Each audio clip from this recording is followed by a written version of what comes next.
Hello everyone, my name is AOD Legacy, and today I wanted to cover something a little bit different than usual. So today we're in my project Tears of Morgana, and I'm going to show you some ideas on how you can make maps better, more interesting, and just look better. I'm using RPG Maker MZ for this, but you can usually apply these principles to just about anything. So let's go over some basic concepts real quick. So before we get into any actual design of these tiles, I want to kind of go over some basic ideas. So repetitiveness is not necessarily a great thing to do, and you want to have easily identifiable landmarks and such when you make a map. So what I mean by that is, say if you want a place where you want the player to go and know where you want them to go, you want to make sure that you have something like this. Like just some kind of point at the end of the map where it clearly shows where the end of your map is and where they're supposed to go. Because if you just have like a big open square box like this, there's no way for the player to know where they're supposed to be going. Now you could intend that, but you have to do it a certain way. And I won't really go into that specifically because that's a different kind of design philosophy. Anyway, let's go over road design because this is something I see a lot and I don't really like looking at it. So when you are designing roads, there's a number of ways you can do it, and it depends on what kind of place you're doing. What we're going to make is a wilderness map, so we want to keep this in mind. When we have a wilderness and it's in the middle of nowhere, you're not going to have a well-defined road. We're not going to have roads that go like this all the way down, all the way over here, like that. You don't have these kind of roads. These don't usually happen in very remote areas, unless it's a very well-organized, massive Roman Empire kind of thing. We don't see that kind of thing in most wilderness maps. Instead, we're going to see a lot of breaking up of the trail.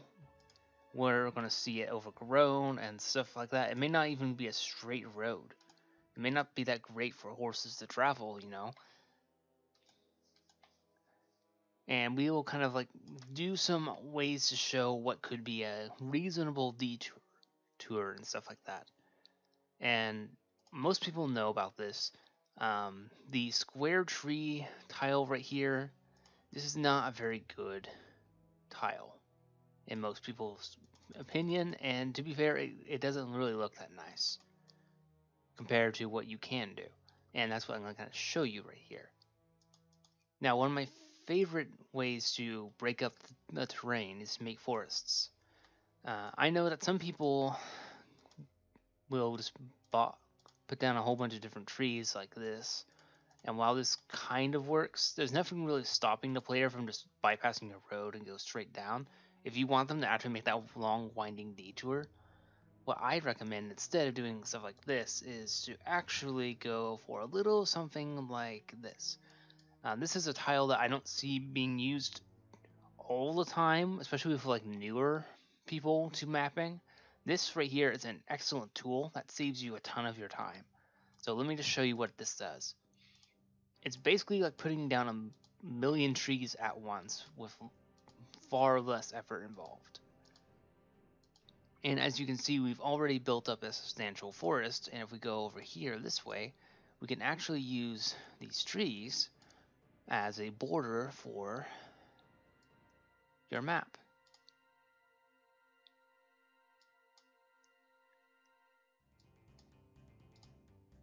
And we can just do this right here. And you go like, well, this doesn't really look like it'll work because it has all this going on right here. Let's see, I'm actually needing to pay attention now. Let's see. We'll actually use this one right here, and that should fix that. See, it can get a little complicated right here, but as long as you know what you're doing, you can pretty decently match these up.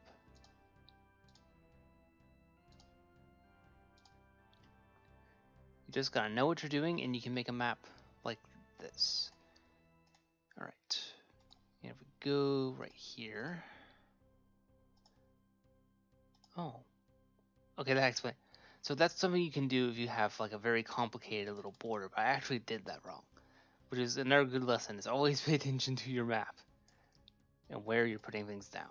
So I thought it was at the corner, but we're actually supposed to be like right about here. Anyway, this tile makes a very efficient and effective looking forest, much better than the normal tile sets.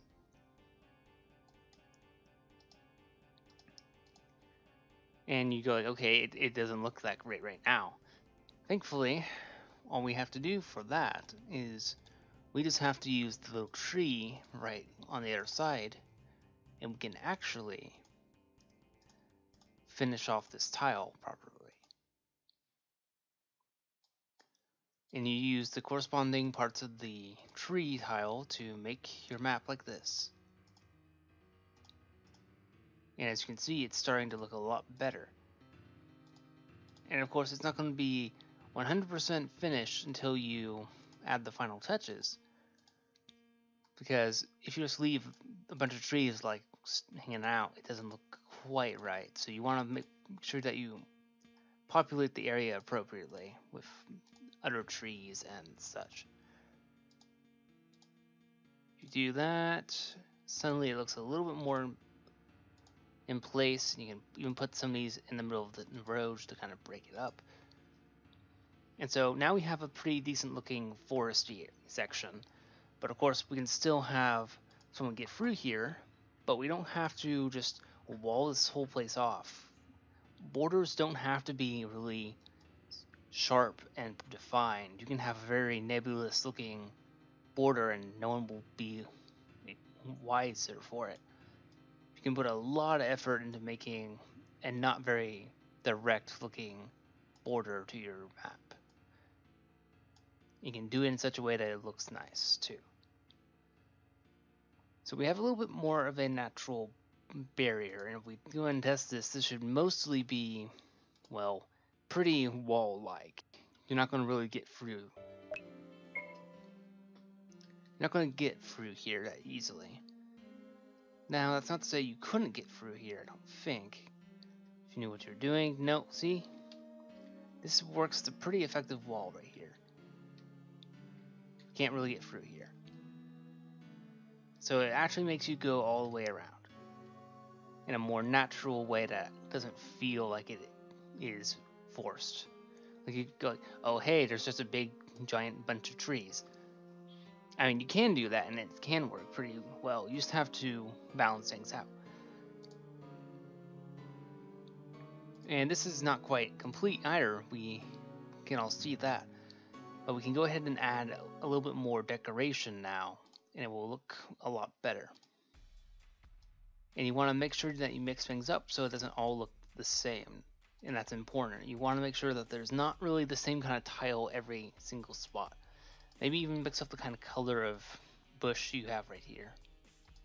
That can really help vary things up.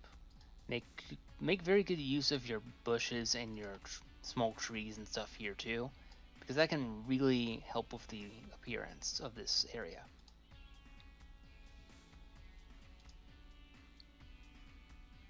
And you cannot absolutely I highly recommend that you make use of these little tiny details right here, because these little bushes, weeds, whatever you want to call them, they add a lot more life to your world and it makes it look more wild and vibrant. Just like little details here and there will really add up.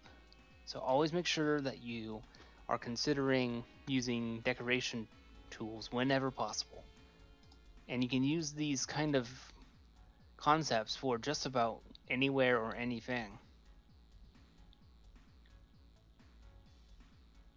The end goal of a map doesn't have to be purely functional. You can have a very nice looking decorated map that also has function to it. You just have to know what you're doing and spend a lot of time mapping, getting to be more familiar with your tiles.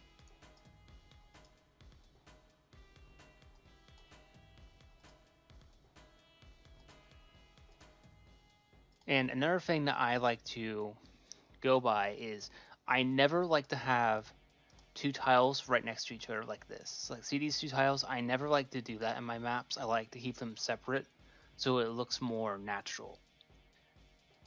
It is perfectly possible to have such things right there, and it can be totally fine. You just have to make sure that you do it right so that it doesn't look wrong.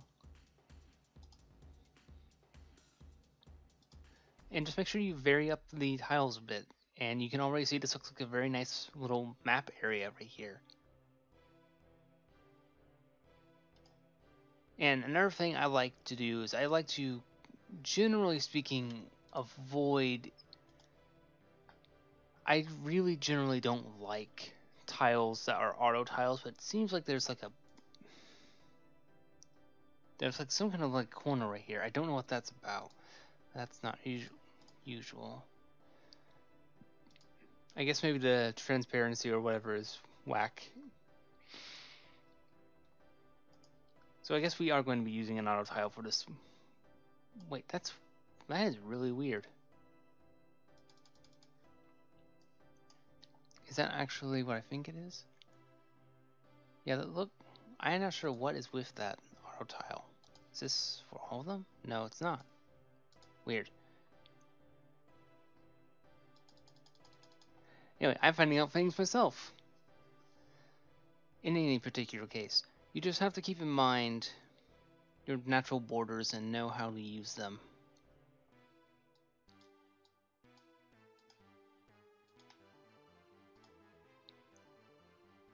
And don't be afraid to mix up the terrain a whole bunch. You can really get creative with how exactly you break up your terrain.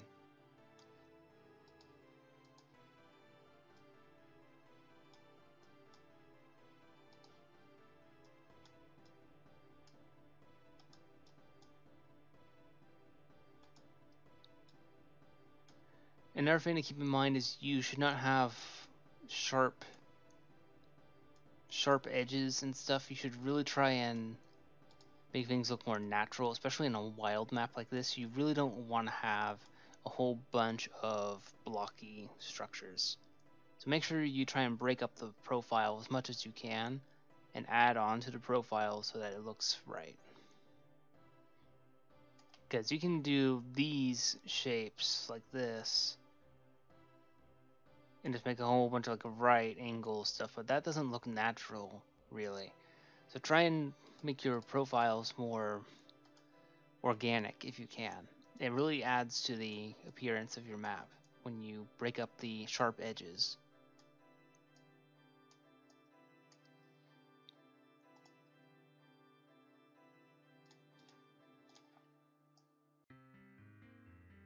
And there should always be like some kind of place you can go or visit that helps really break up the scenery a bit.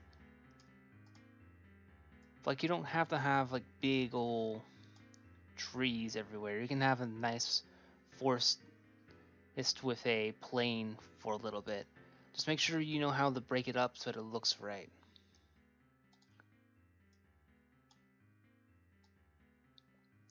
And you can have, maybe you want to have a little bit of a fence right here, and so on and so forth.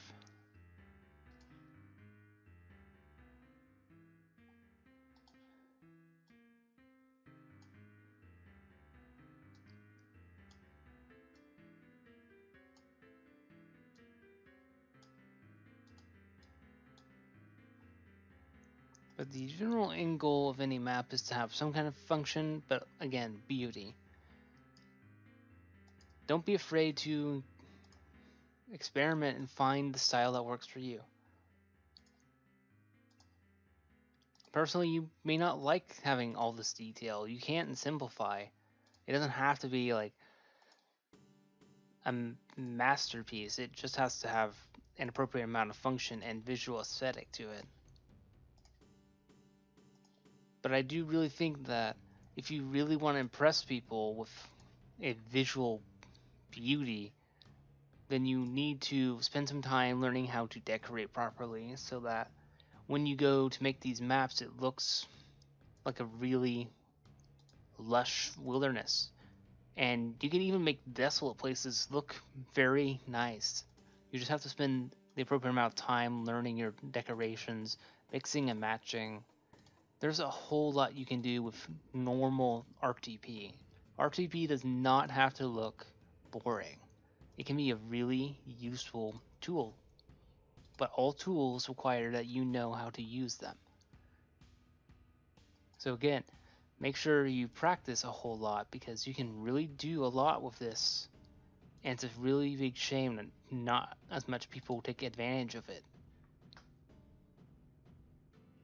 And I also don't think there is anything wrong with using RTP in your as a short project. Heck, to fill in.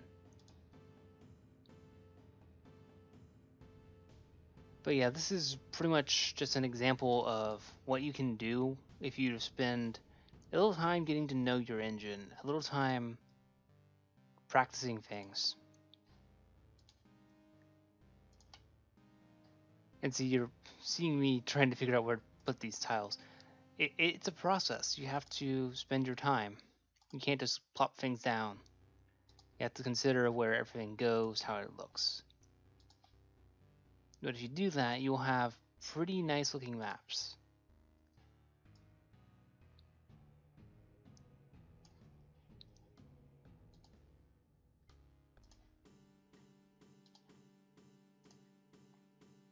Let's see. Let's give this guy a well as well, because, you know, that's what you do with little settlements like this. And all the things I've shown you, they work for deserts, they work for snowy areas, the whole works. You just have to apply yourself and really spend some time getting to be familiar with these places.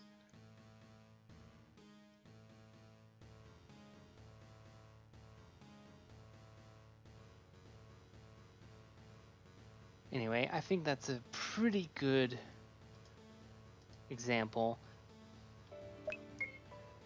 So I'm just going to wander around this map and just really let you get a good feel for it.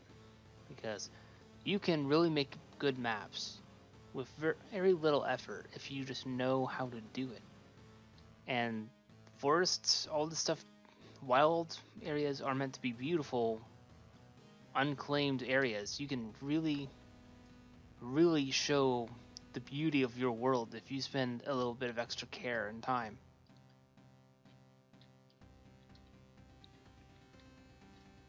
Oh, and another thing you want to make sure is that always consider the pathway when you're making tiles.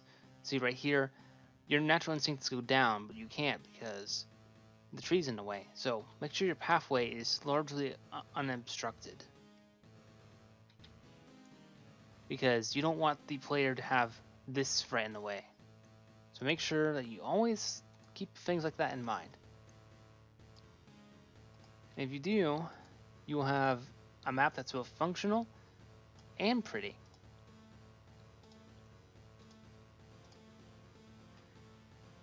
Anyway, my name is AOD Legacy, and I hope you can use this little overview of how I make maps to better improve your experiences in game development. Have a good day, everyone.